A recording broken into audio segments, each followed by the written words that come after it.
भैया आप क्या कर, आप किसी शादी किसी पार्टी में गए हैं, आपको एक जगह में बैठा दिया जाए और आप बैठ गए और सारे सब खाने वाले चलते रहे, सारे काम होते रहे और एकदम बिल्कुल सबके लास्ट में फिर आपके सामने खाना पेश करा जाए, सब खा चुके जा चुके बरात से, फिर सबसे लास्ट में कौन बताएगा क्या करेंगे भाई, आप फिर उस खाने को खाएंगे क्या करेंगे? आप लोग खड़े हो बताओ यार क्या करोगे? ध्यान से समझे, ध्यान से आप खड़े हो जाओ। आप किसी शादी पार्टी में गए, बहुत बढ़िया बढ़िया खाने सब कुछ है, सारे काम हो गए, सबने खाने पे खाए, सब बढ़िया हो गया, सबसे लास्ट में फिर खाना आपके सामने छोटी प्लेट में बड़े थाल में ला के रख दिया गया, फिर आप क्या करोगे भैया बताओ, खड़ोगे उधर मुड़ करके बताना। खाएंगे तो लेकिन बहुत ये बता रहे खाएंगे तो बताएगा दूसरा व्यक्ति अपना एडवाइस लगी वो बताए नहीं खाएंगे, खाना नहीं खाएंगे गुस्से में चले जाएंगे। मैं एक बात पूछने जाता हूँ, हम सारे कामों को जल्दी जल्दी करते हैं, ये करो ये करो ये करो ये करो, खुदा के लिए सबसे लास्ट में क्या करेगा खुदा बाप? आपको समय को मंजूर कर रहा है या फिर क्या कर रहा है? सबसे लास्ट में एकदम बिल्कुल आखिरी में फिर आपको वो भी गलती से 5-10 मिनट जो भागते क्या करेगा खुदा? समय को आपकी दुआ को मंजूर करेगा, क्या करेगा भाई साहब? आपका क्या आइडिया है मेरे हिसाब से बताइए।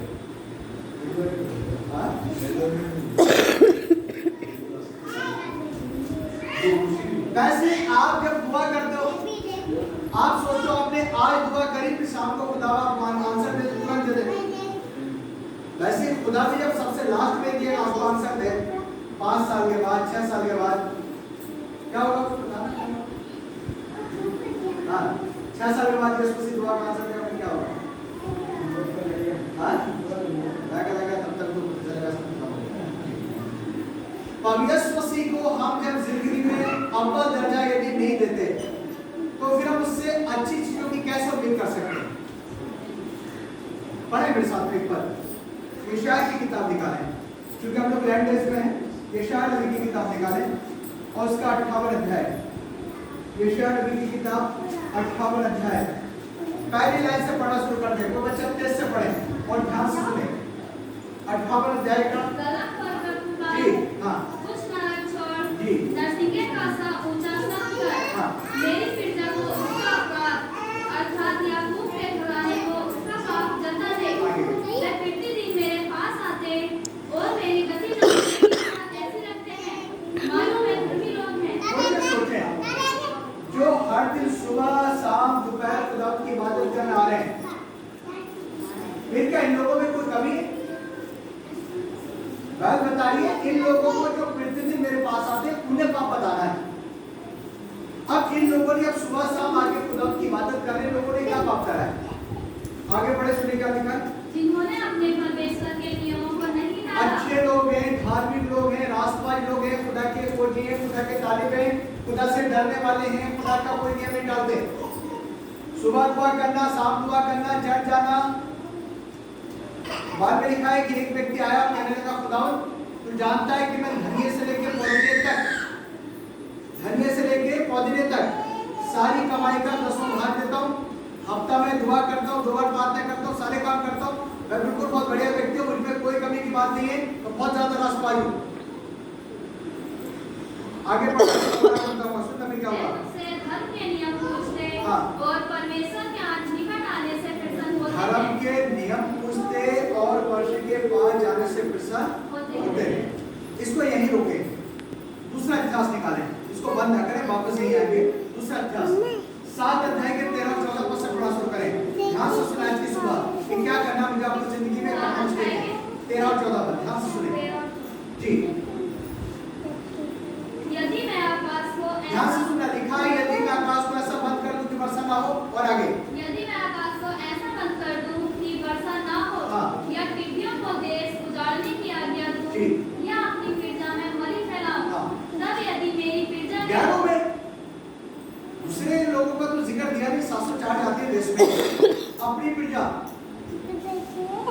पक्के विश्वासियों का जिक्र है ना, अपनी प्रजा बोले तो पक्के विश्वासी। हम लोग क्या कहते हैं कि हम तो बहुत पुराने ईसाई हैं।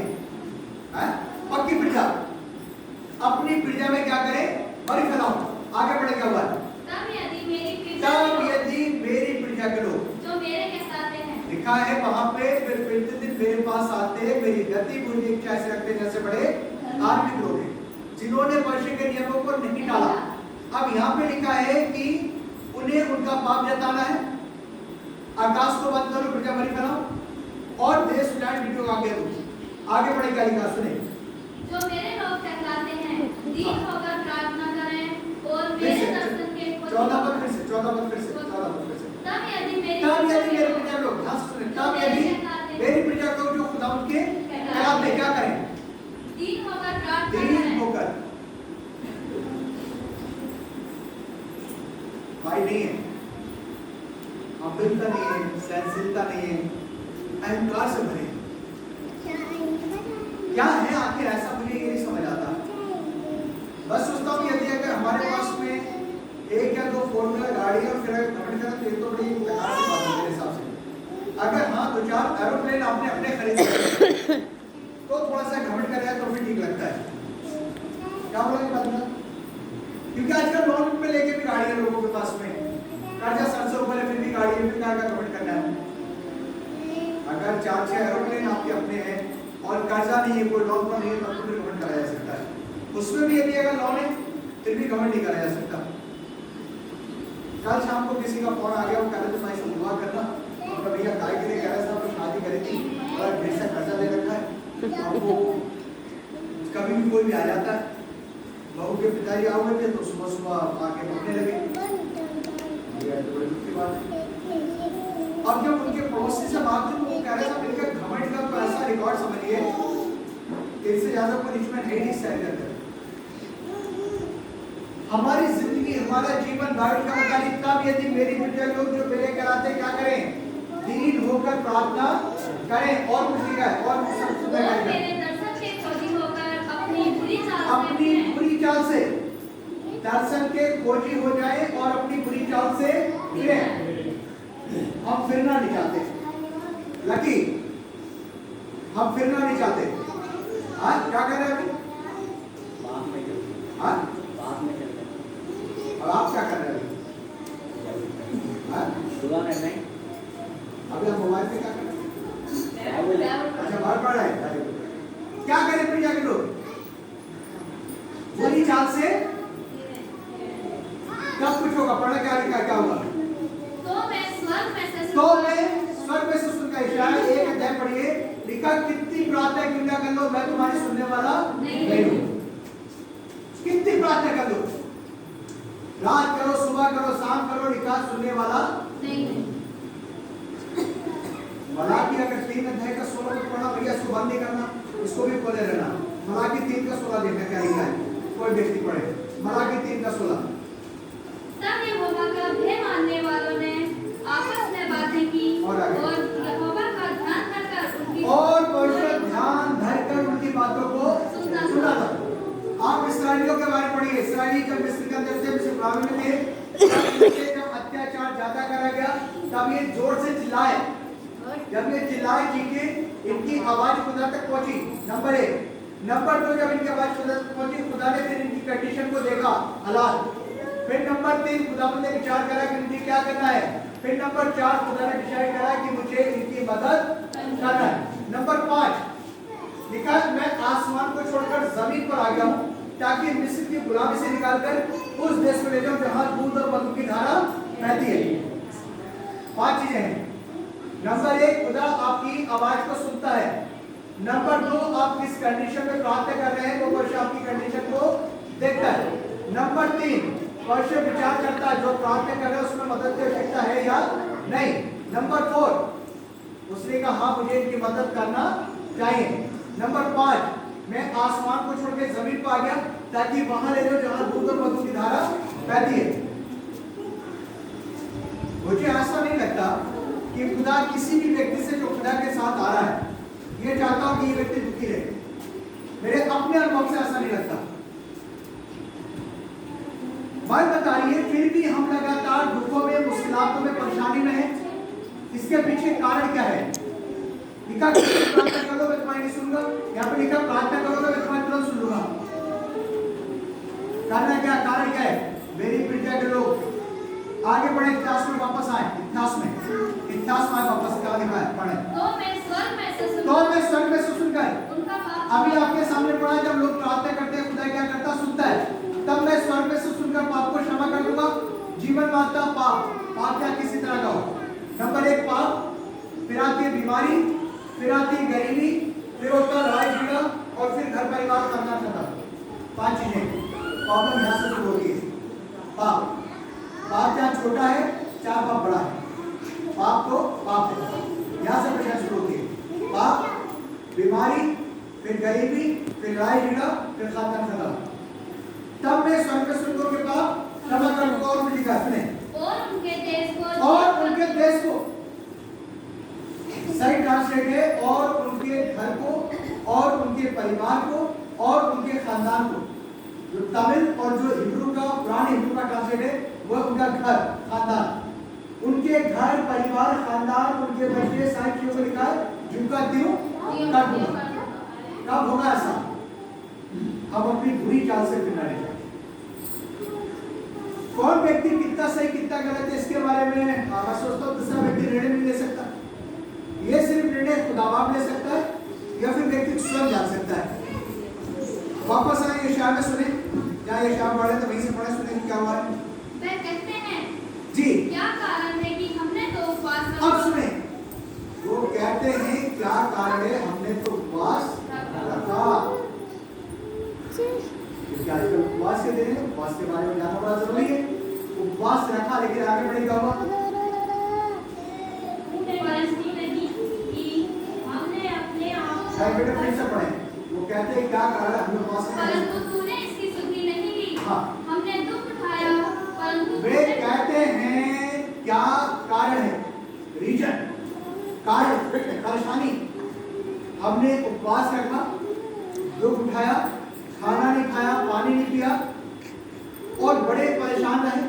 लेकिन आखिर इसके पीछे कारण क्या है कि परमेश्वर ने कोई सुधि नहीं ली। आगे बढ़ेगा हुआ है, परंतु तूने कुछ ध्यान नहीं दिया। हाँ।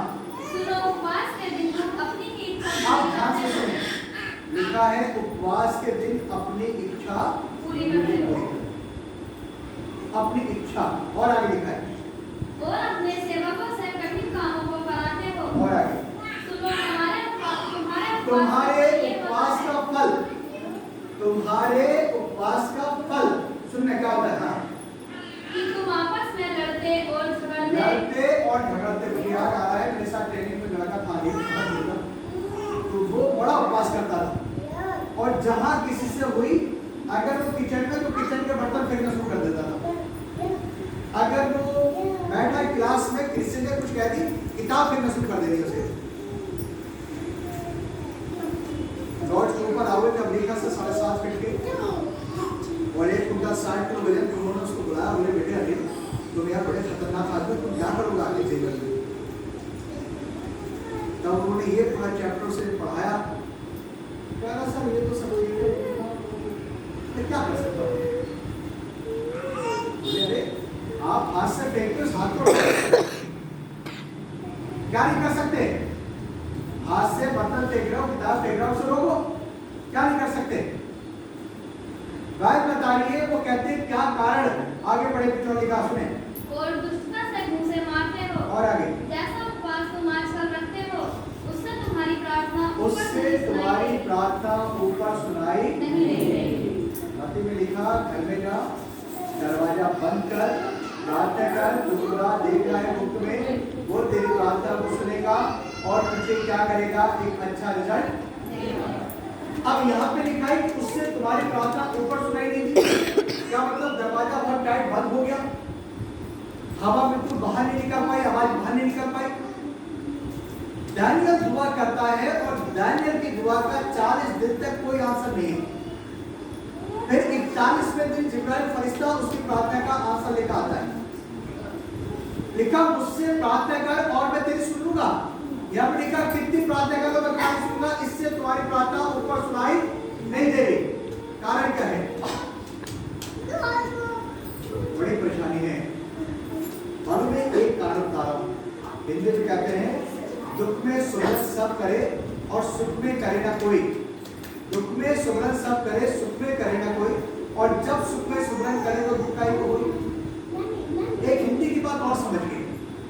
एक दिन की लगभग एक व्यक्ति की तनख्वाह है 500 रुपए आज के दौर में दिहाड़ी। अब यदि वो 500 रुपए का काम छोड़ेगा, उसे खलेगा, कलेश होने लगा, लड़ाई होने लगा, झगड़ा होने लगा, 500 रुपए काम नहीं है, झगड़े बैठ गए। अगर सोचो कि वो व्यक्ति की तबीयत खराब हो जाए, वो भी 3 दिन, तो कितने रुपए गए? 1500 तो हो गए। 500 रुपए का डॉक्टर का पर्चा कितने हो गए? 2000, और कम से कम 600-700 की डॉक्टर दवाई कितने बैठे? लगभग 3000। 3000 रुपए ज्यादा है, 500 रुपए ज्यादा होता है? तो क्या करना चाहिए? 3000 खर्च करना चाहिए, 500 रुपए खर्च करना चाहिए? बड़ी खास बात बता रहा हूं, मैंने अपने जीवन में सीखा, देखा, और आज खुदा ने एक अच्छे भी रखा। ऐसी नहीं हुआ, मेरे साथ के कितने ढलबाजी हुई।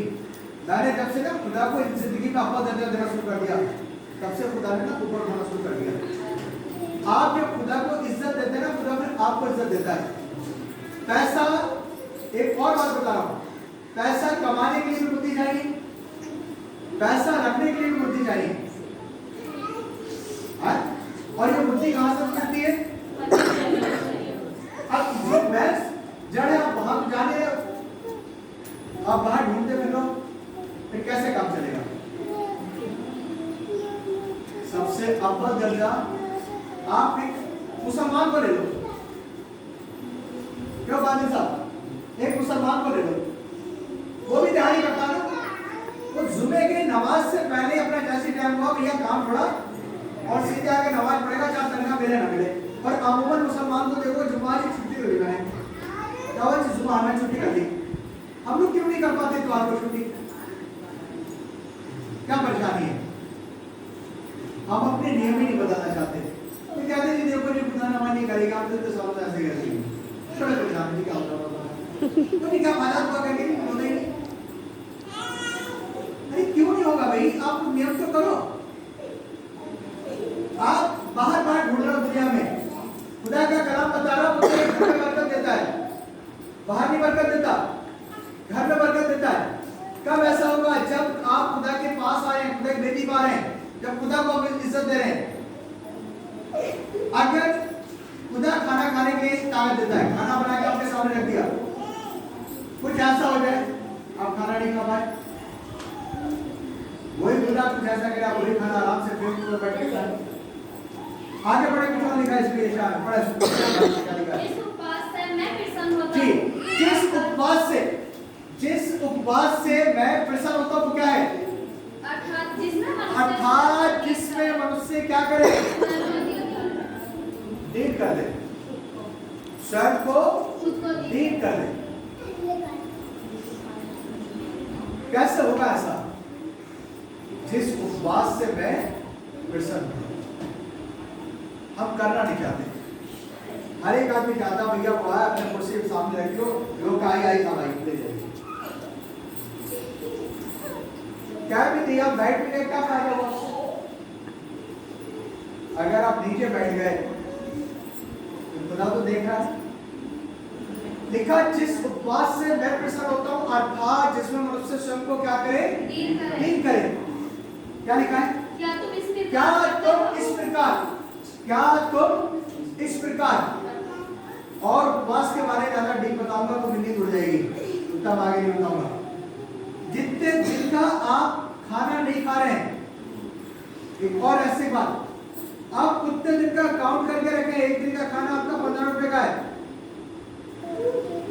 20 रुपए का है, आप उतना दिन लिख के रखें। 20 रुपए का खाना 20 रुपए के हिसाब से लिख के रखें कि अगर आपने 20 दिन खाना नहीं खाया तो 20 दिन के कितने पैसे हुए?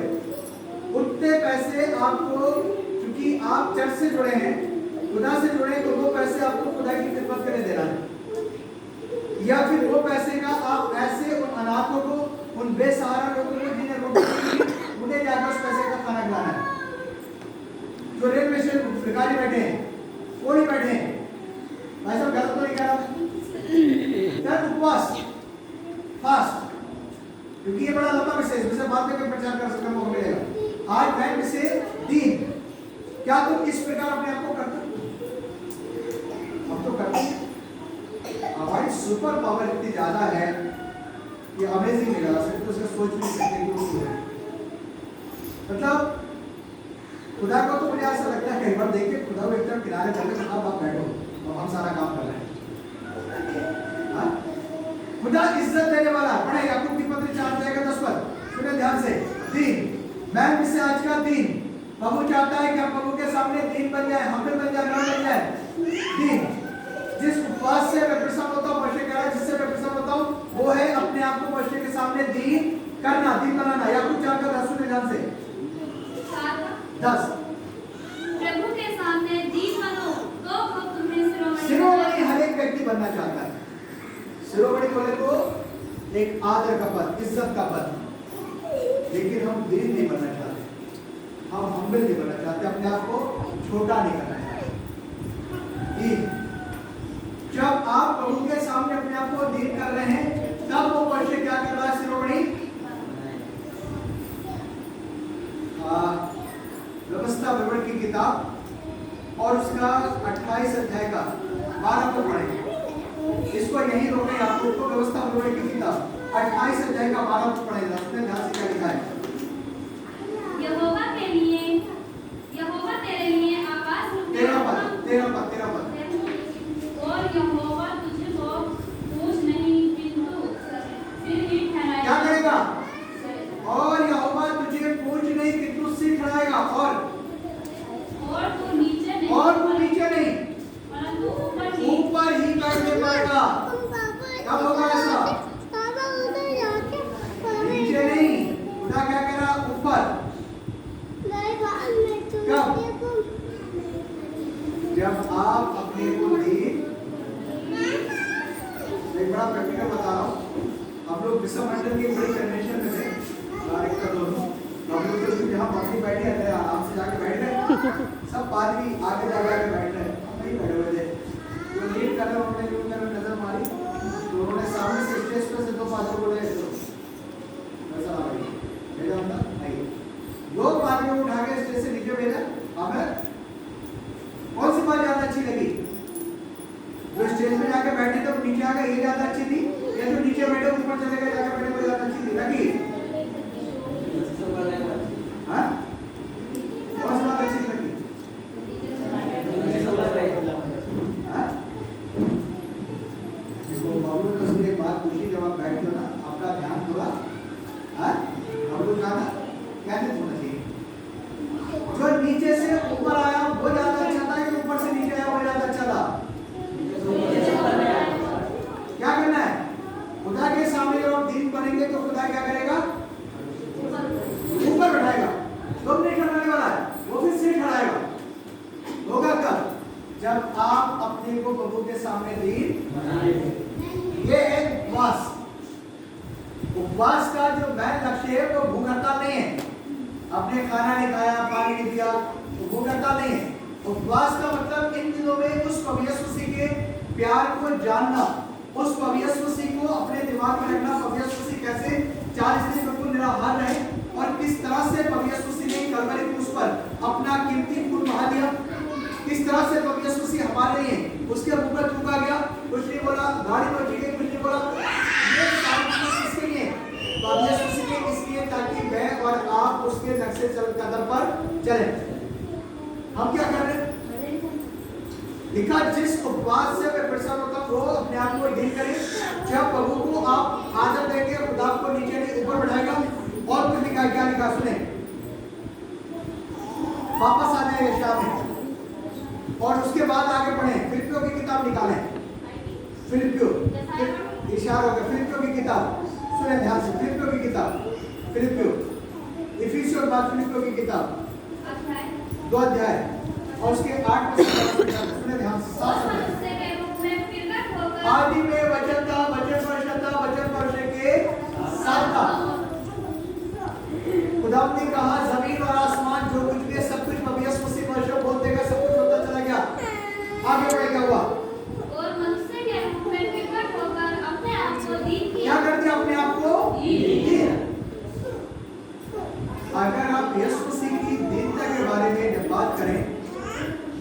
तो लिखा है बाइबल के अंदर, जैसे ऊन कतरते समय भेड़ी बिल्कुल चुपचाप या फिर शांत रहती है, पवित्र यीशु मसीह उसी तरह चुपचाप और शांत रहे। और पवित्र यीशु मसीह ने अपना मुंह ना खोला, अपना मुंह ना खोला। लिखा और वो अत्याचार करके दोष लगाकर उसे ले गए, फिर भी वो बिल्कुल चुपचाप ही रहा। और आगे बढ़े क्या हुआ? और यहाँ तक आज्ञाकारी रहा जी। कि मृत्यु, मार्क्यूस की मृत्यु की यहाँ सभी- तक, कहाँ तक? यहाँ तक वो नास्तिक मृत्यु, वो खतरनाक मृत्यु जिससे लोग मुंह फेर लेते थे। आप आगे पढ़िए, उस समय की दौर की मृत्यु ऐसी खतरनाक थी जिससे लोग मुंह फेर लेते थे, देखना पसंद नहीं करते थे, क्योंकि सबसे ज्यादा खतरनाक मौत थी क्रूसी मौत। और मैंने उसको बताया था पवित्र यीशु मसीह मेरे आपकी समानता थे। एक कोड़े में इतनी लंबी 9 किलो हुआ करती थी, एक कोड़े के अंदर 9 किले, और 9 किलो में जब यूं करके रखते थे और ऐसे नहीं लगता था, कोड़े को यूं मारते थे ऐसे, जैसा फल चलाते। अब सोच के देखो पवित्र यीशु मसीह की पीठ का क्या हाल हुआ होगा उस दशा में। 39 कोड़े, अगर 39 का 9 से पूरा करिए तो कितने बैठते? 250 बैठते।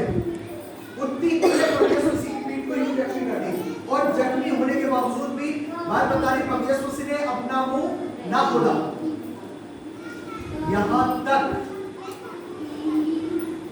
एक बात खुदा की कलाम में लिखी है, वो इसलिए निर्धन, वो इसलिए निर्धन और कंगाल बन गया ताकि उसके कंगाल हो जाने से इस दुनिया के लोग जो खुदा पे ईमान रखते हैं वो धनी बन जाए, वो अमीर बन जाए। इसलिए पवित्र यीशु मसीह निर्धन बन गया, इसलिए नहीं। वो उसने कहा अगर मैं चाहूं तो सब कुछ कर सकता हूं, काम में जोड़ दिया। खुदा जो चाहे सब कुछ कर सकता है, लेकिन मुद्दा क्या है? इसलिए ताकि मैं और आप सीखें। आज क्वेश्चन मार्क एक और बात मैं पूछना चाहता हूं। पवित्र यीशु मसीह के सर पे कांटों का ताज था, हाथों में पैरों में कीलें ठुकी थी, दाढ़ी नोच ली गई थी, बेइज्जत कर दिया गया था। भैया आपसे आप खड़े हो जाइए,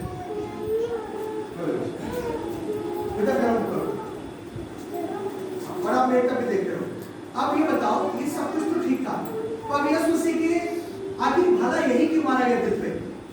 कहीं और क्यों नहीं मारा गया? सर पे कांटों का ताज लगा, हाथों में कीलें ठुकी है, पैरों में कीलें ठुकी है, पूरा बेड़ी जख्मी है, पूरा सर से लेकर पैर तक लोग आ रहा है, पीठ पूरी जख्मी है, फिर भला यही क्यों मारा गया?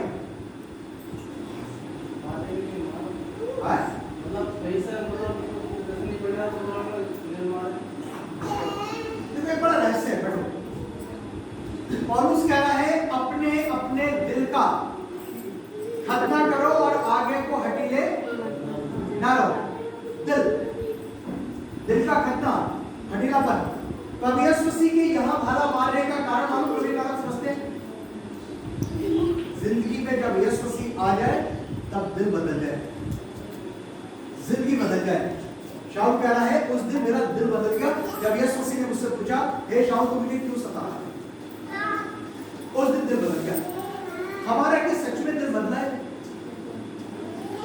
हमारा वो ये बताया हम अपनी चाल से फिरें तो वो स्वर्ग में से सुनकर पाप को क्षमा कर देगा, जिंदगी को जिनका तिल कर देगा। जिंदगी जिनका तिल थोड़ी दौलत आने से नहीं होती। मैन बात है, देखा जिस प्रकार एक माँ अपने बच्चे को शांति देती है, तसल्ली देती है, वैसे मैं भी तुम्हें दूंगा।